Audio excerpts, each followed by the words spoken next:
it's quite a logistical puzzle. I know he's bringing close to 15, 16 in his tour party, and he's got a 7-piece band, and some of the other acts, the Too Many DJs and Empire of the Sun, have got huge, technical writers and screens and dancers and the like. So yeah, it's a big. I can dance on stage for you. I don't guarantee it'll be a sexy affair. That'll be interesting.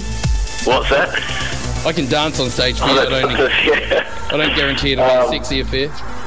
Yeah, I think Empire of the Sun, their show is going to be amazing. I mean, it's first time it's going to be in Sydney at the Park Life Festivals early next month. Yep. And, they've had a huge year with commercial success all over the world, so a lot of anticipation for that show. And it's going to be, it's quite a coup to have it at the festival this year. Yeah. So, what's the major draw card this year? We've mentioned Moby. Everyone wants to get amongst a bit of Moby madness. I do. I can't wait. What's the major draw card for Rhythm and Vines this year? I think, it's a couple of things that stand out for me. I mean, it's the only real 3-day festival, I guess, of international quality in New Zealand, and that's something that we've built over the years. It gives people a chance to settle into the event and the venue, and really it's a journey, the 3 days down in Gisborne, and building up to the New Year's celebration. So we the pass have a big pyro display of 20 minutes. And it's that journey and that real festival experience that we're trying to offer. I think that's what Rhythm and Vines has become. It's that that week long down in Gisborne and getting away from reality and your jobs. Yeah, everyone needs to get away. Everyone loves New Year's and partying hard, having a couple of drinks, chilling out with your boys, your friends, or whatever. And the girls. What about the girls? Party girls. Love the girls. Damn, well, Gisborne's become, it's definitely a destination for, people letting their hair down at that time of year, so lots of fun to be had. So, Hamish, now with New Zealand and the music ever changing, how have you adapted the Rhythm and Vines to suit the punters? We have gone from a party at, one stage the first year we had more of a kind of dub focus with the likes of the Black Seeds. And I was there first year.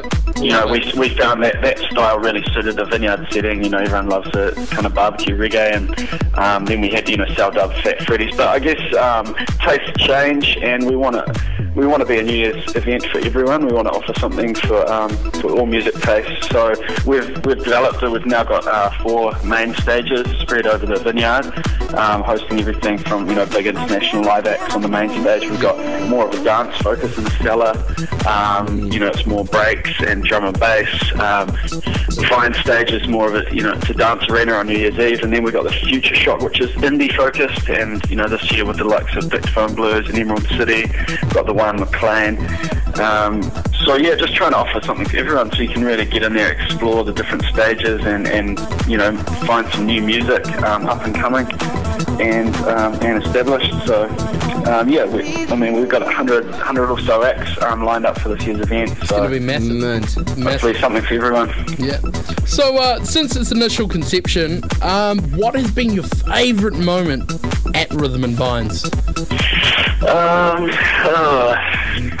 I guess last year having Public Enemy. Flavor Flav, yeah, boy. Big fans of Flavor Flav.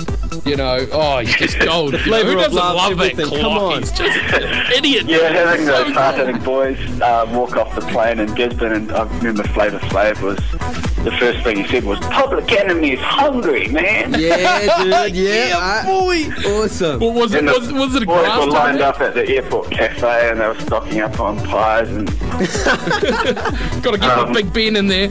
And then we took them to a Po Footy welcome, and it was just really special to have, someone of international repute in Gisborne, and they were mixing with the locals, and they said it was just so humbling to be in a place like Gisborne to celebrate the New Year, and just I guess dealing with people that are from the New Yorks and international repute coming to Gisborne and just being so blown away by our little Kiwi event. That was something that will stand out for me forever. That was international. I find a lot of the attraction of Rhythm and Vines is going down to the East Coast, and the hospitality you get from the East Coast folk, kia ora, massive love out to the East Coast crew. nowhere else in the country would someone actually invite you into their house for a beer. You do it in Auckland, people just look at you weirdly. Like, what are you up to? Yeah, exactly. Well, Flavor Flav said that he's travelled, and Chuck D, I think it was, actually said he's travelled all over the world and had never had such a warm welcome as, that in Pōwhiri welcome in Gisborne, so... Were they scared about the haka? The Flavor Flav snap one off? He'd never had a mince and cheese pie like the airport in Gisborne. Are you serious? Where has he been? Like, I don't understand Americans Is he not in the having... Dark Ages or something? So we've got these 10 questions we ask every guest. Okay, we're going to hit you with them. On a scale of 1 to 10, how afraid are you of the dark? Ooh, I have to That's a say 10. 8. An 8. Ooh, that's pretty high, isn't it? Honest, that's honest. Nice, I appreciate love the honesty. Yeah, I used to sleep with the door open. Another one we've got for you is, what were you doing at midnight last night? Midnight last night, I was actually up still reading the Rolling Stone. I was reading out Michael Jackson's history. Oh, okay, yeah. Not that it hasn't been polarised all over the news over the last few years. Much love. Yeah, his final days. People are thinking he's still alive. They don't know whether he's been buried or not. They want to put him in a museum. They want to mummify him. What are they up to? We don't know. He's already mummifying himself being plastic. With a Crayola. Okay, what was the last furry thing you've touched? Last furry thing, probably it's the inside of my guitar case. Oh, that's an interesting answer. Nice to see you play guitar too, bro. I love the guitar. Maybe we should do a duo main stage, say Midnight, me and you, Fresh Prince of Bel-Air on guitar. There we acoustic. go. Damn. Pretty tight. So, Hamish, what's your favourite piece of clothing and why? Favourite piece of clothing? Well, I always, I've got a bit of a collection of R&B t-shirts over the years, but nice. I guess probably the first year we, just a friend put them together down in Dunedin. I've still got mine. I kind of wear it. A bit of vivid. Wear it at the gym, and it's just a bit of nostalgia, so hold on to that. Might go up on the wall some stage. I thought you were actually going to say you've got a mad collection of panties. That you've collected from the campgrounds over that the as years. well, but yeah. Okay, if you could see anyone behind the decks, who would it be?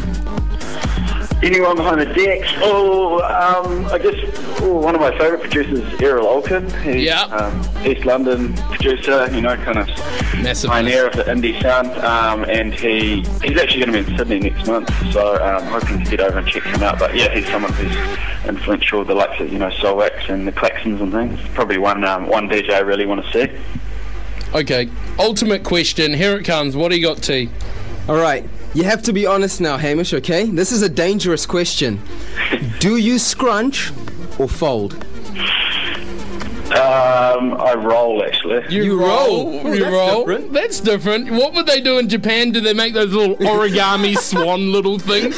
That'd be great. We've got James in Melbourne. He loves to make little aeroplanes out of it before he has a little wipe. Much love. Okay.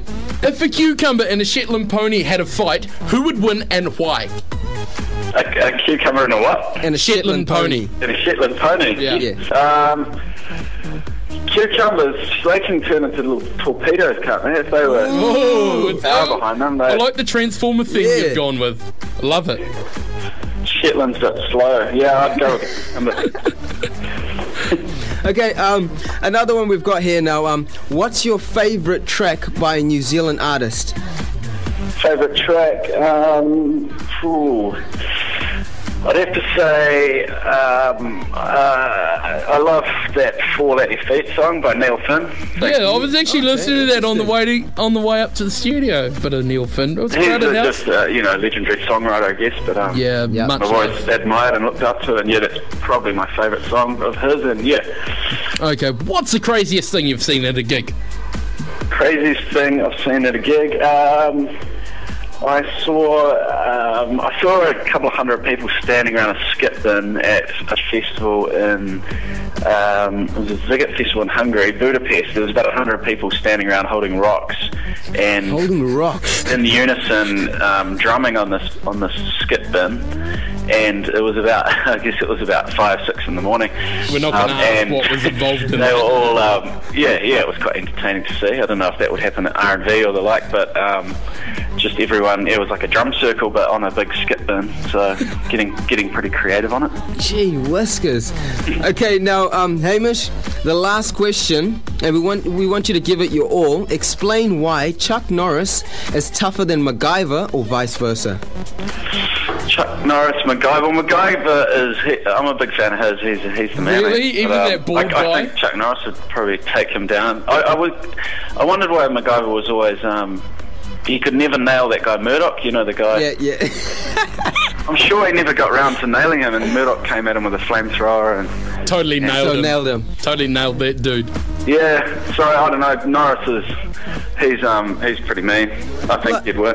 Plus, Chuck was with old Bruce Lee, wasn't he? They had a bit of a battle, and it was like, hey, you all flow like water.